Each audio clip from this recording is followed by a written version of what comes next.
Students, कैसे हो आप लोग? सभी लोग आशा करता हूँ और आप और आपकी फैमिली अच्छी होगी।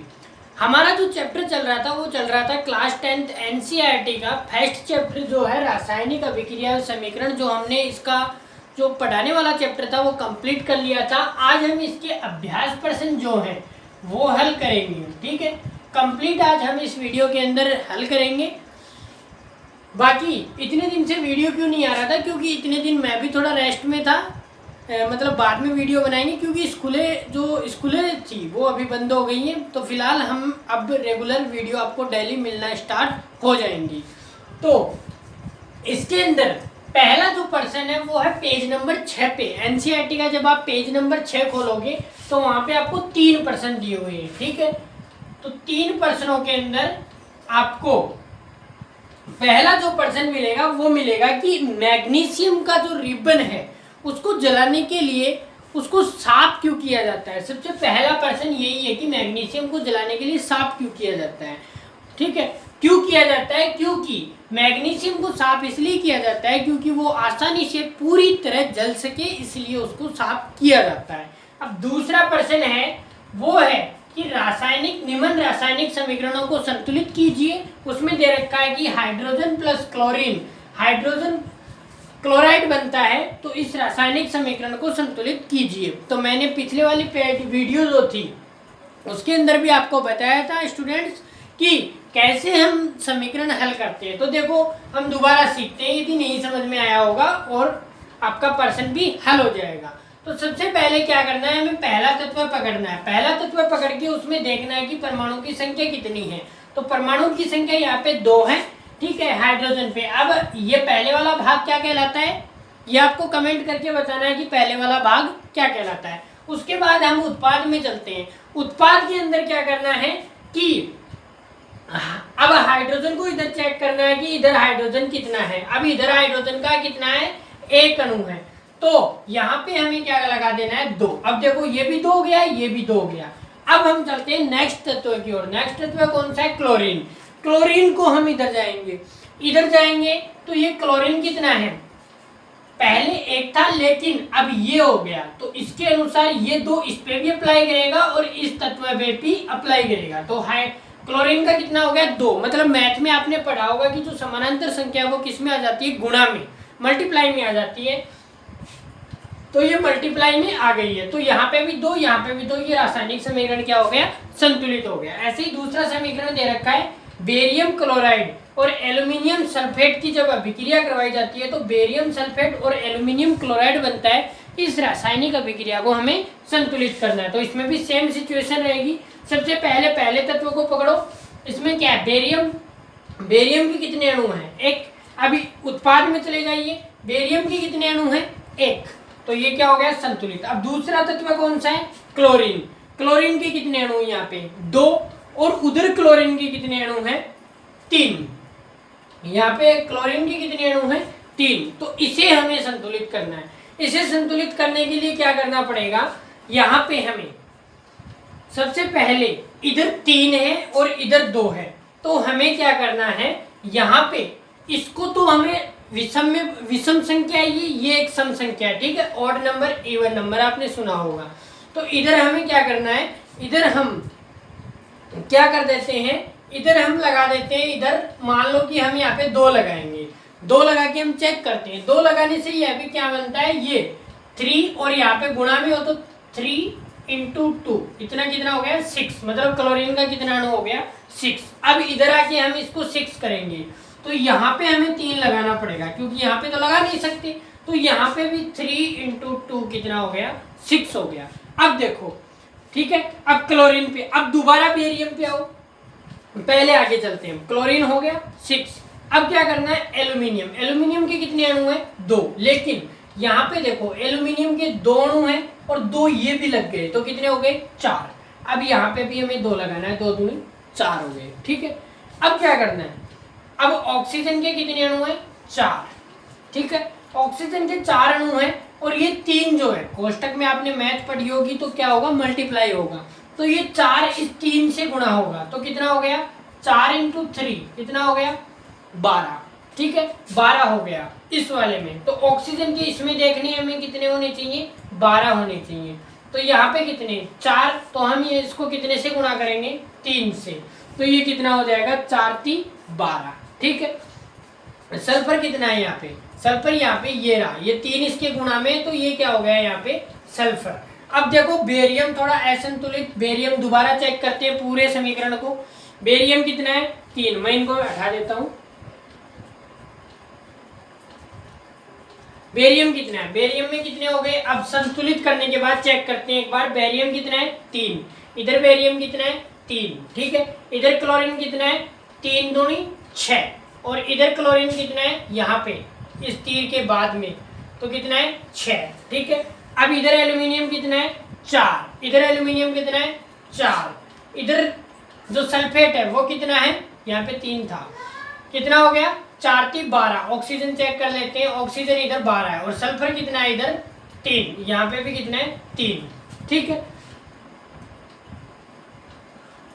तो ये था। अब तीसरा जो समीकरण है वो है सोडियम की अभिक्रिया जब जल के साथ करवाई जाती है तो सोडियम हाइड्रोक्साइड प्लस H2 बनता है। तो इसे कैसे संतुलित करेंगे, इसे संतुलित करने के लिए सबसे पहले सोडियम को पकड़ो, सोडियम यहाँ से हो गया, ठीक है। सोडियम होने के बाद अब इधर जाओ, कितने आए, सोडियम 1 1 है दोनों में, इधर वाला क्या होता है वो आपको कमेंट करना है, ठीक है। इधर क्या है, उत्पाद, प्रोडक्ट।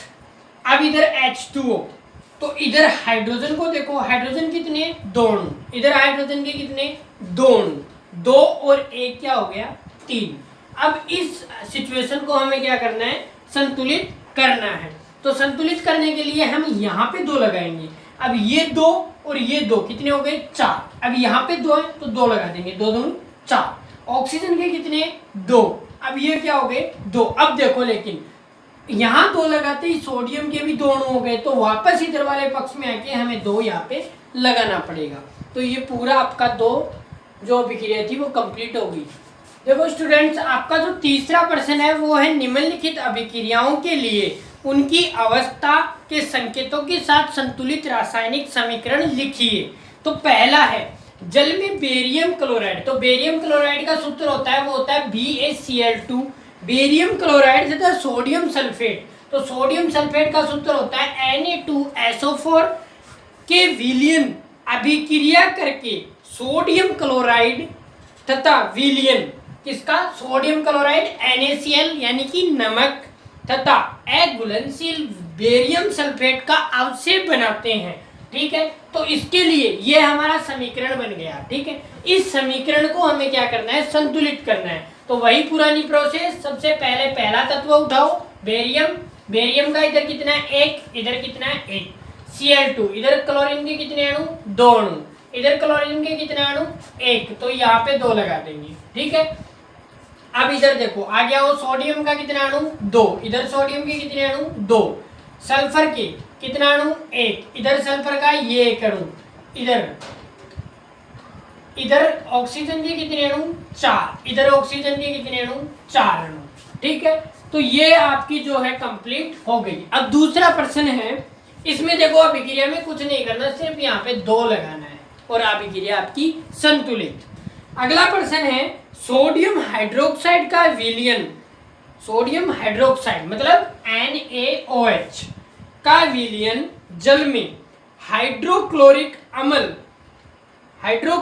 अम्ल के विलयन से विक्रिया करके, हाइड्रोक्लोरिक अम्ल कौन सा होता है, HCl, जो हमारे पेट में पाया जाता है, जो हम आगे आमाशय वाले चैप्टर में पढ़ेंगे, करके सोडियम क्लोराइड का विलयन तथा जल बनाते हैं। तो सोडियम क्लोराइड का विलयन क्या होता है, NaCl प्लस क्या बन गया H2O। तो हमें इसको संतुलित करना है। तो देखो सोडियम 1 अणु यहाँ पे, सोडियम 1 यहाँ पे, ऑक्सीजन ये रहा, एक ऑक्सीजन ये रहा इस पक्ष में, हाइड्रोजन का 1 अणु ये रहा और 1 ये रहा, तो 2 और 2 यहाँ पे जल में, ये 2 देखो, ये 2 और ये 2, ठीक है। इधर सोडियम का ये अभिक्रिया ऑलरेडी क्या है, संतुलित है। अब देखो आपका जो नेक्स्ट प्रश्न है वो है पेज नंबर 11 के ऊपर, ठीक है। पेज नंबर 11 के ऊपर एक प्रश्न दे रखा है, किसी पदार्थ X के विलयन का उपयोग सफेदी करने के लिए होता है, ठीक है। कोई पदार्थ माना है इन्होंने X, इसका उपयोग कहाँ होता है, सफेदी करने में, ठीक है। अब इन्होंने पहला प्रश्न इसके अंदर दिया है पदार्थ X का नाम तथा इसका सूत्र लिखिए। मतलब सफेदी करने के लिए होता है, दीवारों पे जो हम पेंट करते हैं तो सफेदी करने के लिए किसका उपयोग होता है, बिना बुझे हुए चूने का, उसका सूत्र होता है कैल्शियम ऑक्साइड। अब इसमें सेकंड प्रश्न है कि ऊपर एक ये प्रश्न ऊपर एक में लिखे पदार्थ X की जल के साथ अभिक्रिया लिखिए। तो इसके साथ हमारी जल के साथ अभिक्रिया लिखनी है तो क्या हो जाएगा CaO प्लस H2O और बुझ जाएगा चूना तो क्या बन जाएगा CaOH का होल ट्वाइस। इसी के अंदर फिर आपका अगला नेक्स्ट प्रश्न है दूसरा, ठीक है। क्रियाकलाप 1.7 में एक प्रणाली में एकत्रित गैस की मात्रा दूसरी से दुगुनी क्यों है, उस गैस का नाम बताइए। तो देखो क्रियाकलाप जो 1.7 है वो आपको 10 नंबर पेज पे मिलेगा। इसके अंदर क्या कर रखा है, इसके अंदर इसके अंदर जो हाइड्रोजन गैस की मात्रा है वो क्या होगी, दुगुनी होगी। अभी हमारे जो बुक के अंदर के थे वो प्रश्न कंप्लीट हो गए। अभी हमारा अभ्यास का जो है वो फर्स्ट प्रश्न है। हमारा फर्स्ट प्रश्न है कि PbO 2PbO यानी ये संतुलित करने के लिए लगाया गया है तो PbO plus C Pb plus CO2, ठीक है।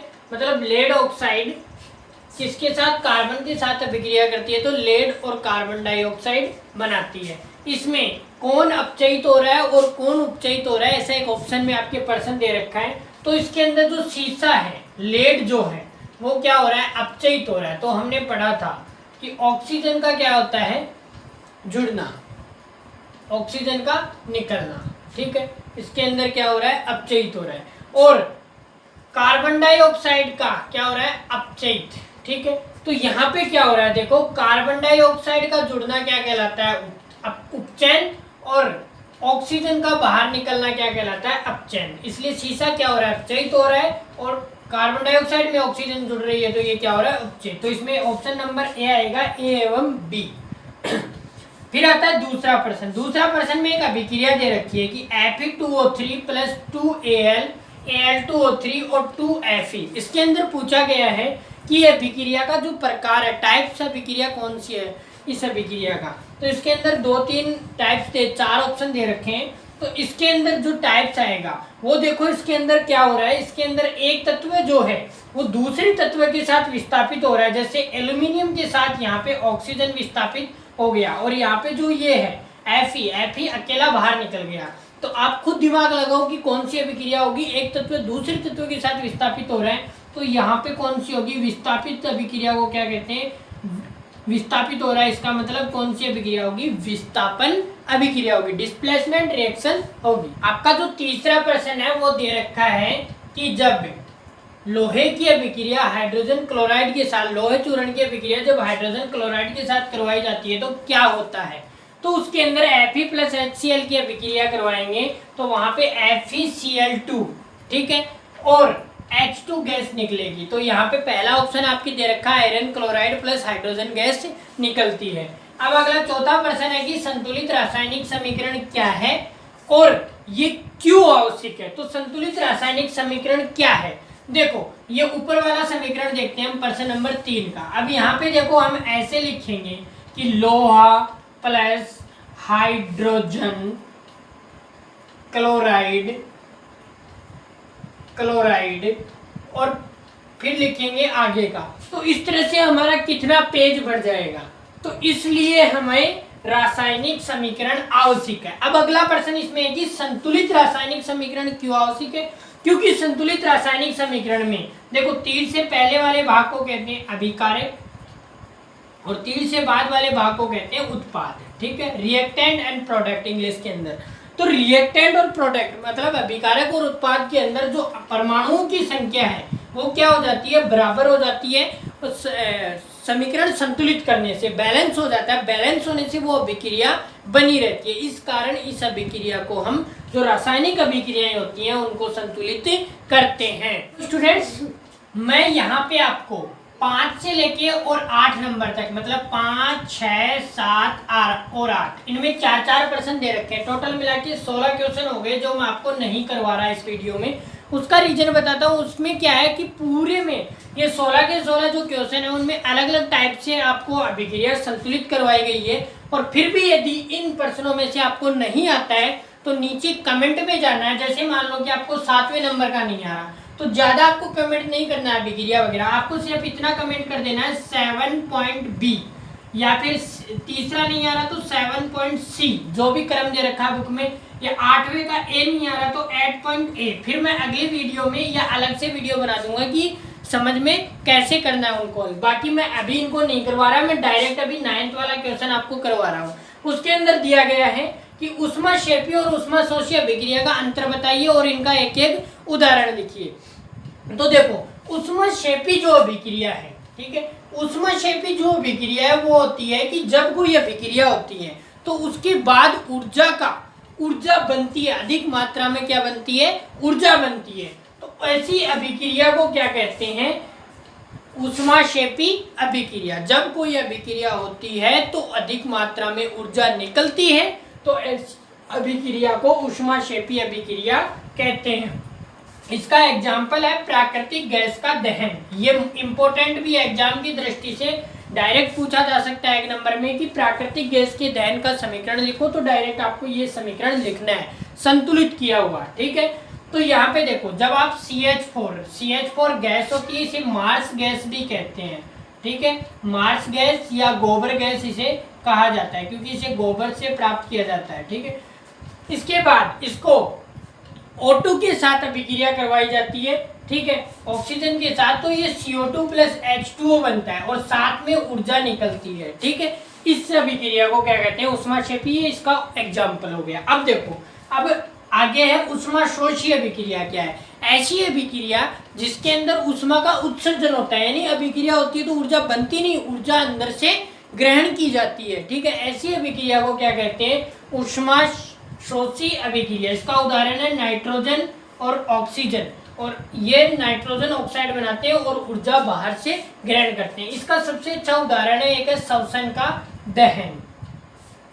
क्वेश्चन आता है वो है 10वां कि श्वसन की जो अभिक्रिया है उसमें उसे ऊष्माक्षेपी अभिक्रिया क्यों कहते हैं। तो अभी मैंने जस्ट आपको पीछे वाले क्वेश्चन का आंसर बताया, तब बताया था कि इसमें क्या निकलती है, ऊर्जा निकलती है जब कोई अभिक्रिया होती है। अब इसको समझिए कि ये ऊष्माक्षेपी अभिक्रिया क्यों है।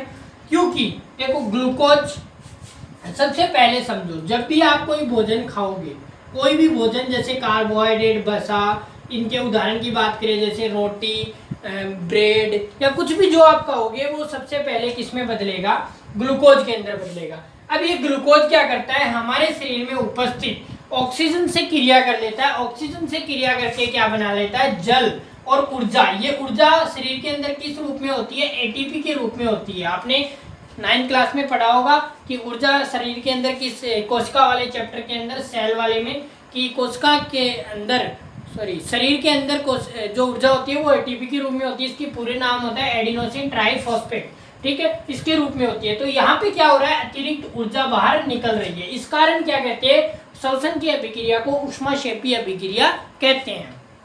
अब अगला प्रश्न आता है कि वियोजन अभिक्रिया और संयोजन अभिक्रिया एक दूसरे के विपरीत क्यों है, समझाइए।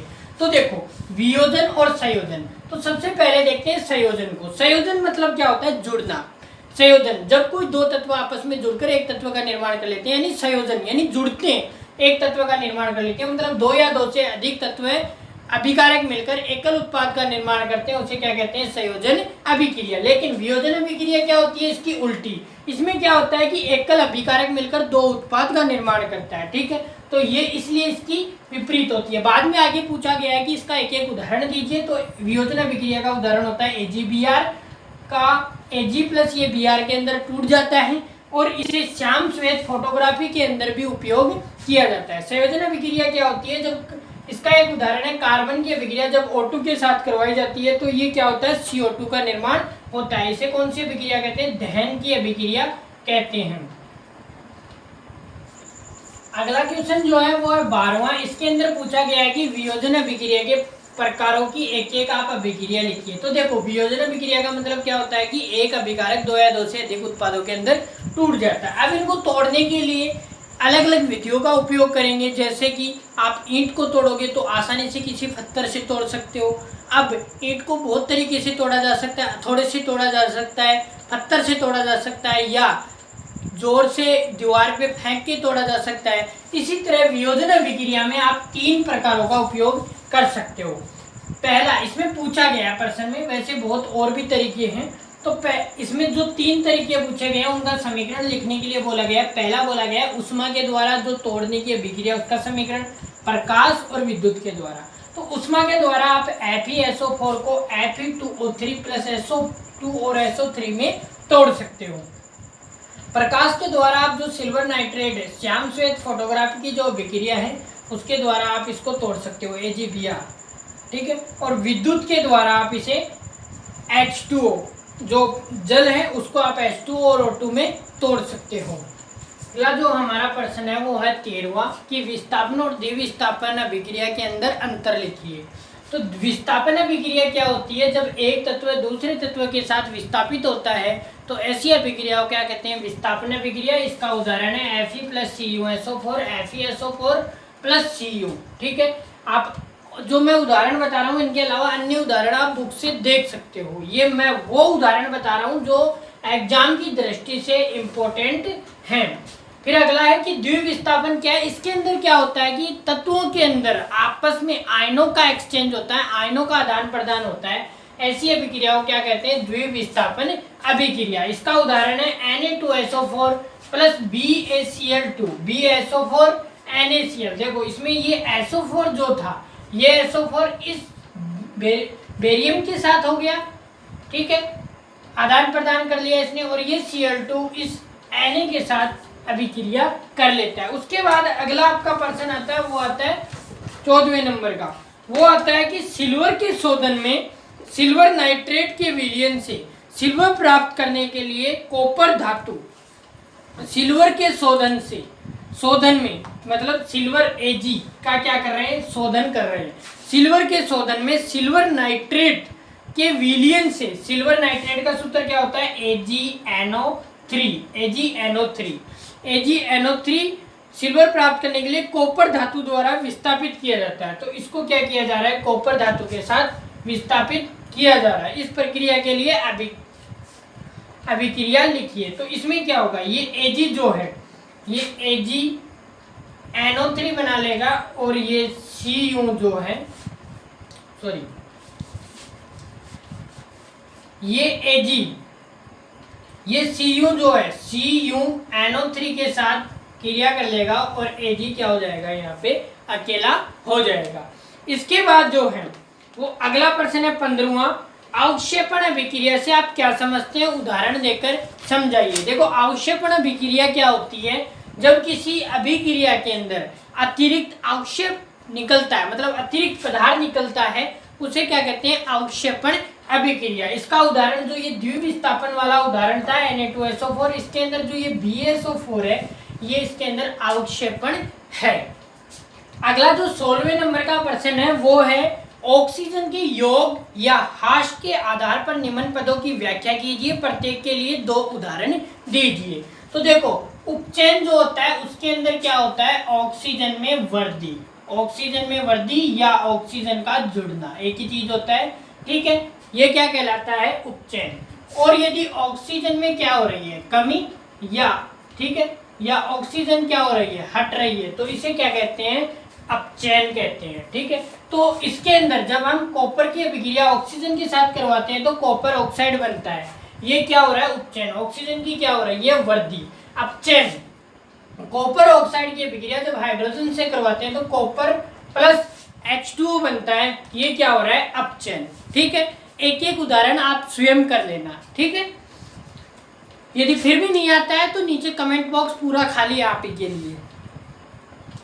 17वां प्रश्न है एक भूरे रंग का चमकदार तत्व है X को वायु की उपस्थिति में गर्म करने पर वह काले रंग का हो जाता है। इस तत्व का X एवं उस काले रंग के यौगिक का नाम बताइए। देखो क्या होता है? X कोई तत्व है, वो क्या हो रहा है?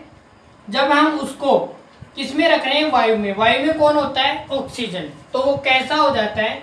काले रंग का, ठीक है। तो यहाँ पे X क्या है, कॉपर है, और ये O2 के साथ करता है तो CuO, कॉपर ऑक्साइड बना लेता है, जो कि क्या होता है, काले रंग का। उसके बाद है लोहे की वस्तुओं को हम पेंट क्यों करते हैं। क्योंकि हमारे जो लेसन था उसका लास्ट जो पॉइंट था वो था संक्षारण। संक्षारण से बचाने के लिए हम वस्तुओं को पेंट करते हैं। पेंट करने से क्या होता है कि वो ऑक्सीजन से क्रिया नहीं करती, और ऑक्सीजन से क्रिया नहीं करेगी तो धातु ऑक्साइड नहीं बनेगा, और धातु ऑक्साइड से क्या है, एक संक्षारण है, तो इसलिए करते हैं। तेल एवं, अगला प्रश्न है 19 नंबर वाला, तेल एवं वसायुक्त खाद्य पदार्थों को नाइट्रोजन से प्रभावित क्यों किया जाता है। खराब होने से बचाने के लिए। आप जितने भी पैकिंग चीजें खाते हो, ठीक है, कुरकुरे या कोई बिस्किट या कुछ और, उन सभी में नाइट्रोजन भरी जाती है, N2, ठीक है। देखो पैकिंग चीजों के अंदर N2 भरी जाती है, लेकिन आप गर्मियों के दिनों में, जैसे अभी गर्मी का मौसम चल रहा है, तो आप पीते हो पेप्सी या कोई सोडा पीते हो, उसके अंदर गैस आती है CO2। पैकिंग थैलियों के अंदर N2 होती है, और आप कोई सोडा वगैरह पीते हो उसके अंदर आती है CO2। तभी तो वो जो पेप्सी की बोतल है या किसी सोडे की बोतल है, आप उसको ओपन करते ही एकदम से प्रेशर बनता है, ठीक है। अगला 20 नंबर का प्रश्न है, निम्न पदों का वर्णन कीजिए तथा प्रत्येक का एक एक उदाहरण दीजिए। संक्षारण, संक्षारण क्या है, अभी बताया था कि क्या है, एक धातु ऑक्साइड बना लेता है, और जो लोहे का या धातु जो है उसको क्या कर देता है, खराब कर देता है। तो इससे जैसे लोहे पे जंग लगना संक्षारण का क्या है, एक उदाहरण है। फिर अगला आता है विकृत गंधिता। विकृत गंधिता क्या होती है, जो खाने वाली चीजें होती हैं उन पे किसी भी तरह का फफूंद, कवक वगैरह जिम जाना क्या कहलाता है, विकृत गंधिता कहलाता है, ठीक है। इसका एक उदाहरण है जैसे रोटी पे फफूंद आना, ठीक है। इस तरह से गेहूं वगैरह में भी फफूंद आ जाती है बरसात के दिनों में, लकड़ी पे सीलन आना, सैवाल टाइप जम जाना, ये क्या है, विकृत गंधिता का उदाहरण। बाकी आपके पूरे 1 से लेके 20 क्वेश्चन तक कंप्लीट हो गए, जो मैंने यहाँ पे छोड़े थे आपके लिए 5, 6, 7 और 8। यदि इनमें से नहीं समझ में आता या जो समझा है उसमें से नहीं समझ में आता, तो आप मुझे कमेंट करके इस वीडियो के नीचे पूछ सकते हैं। मिलते हैं हम नेक्स्ट वीडियो के अंदर। जय हिंद।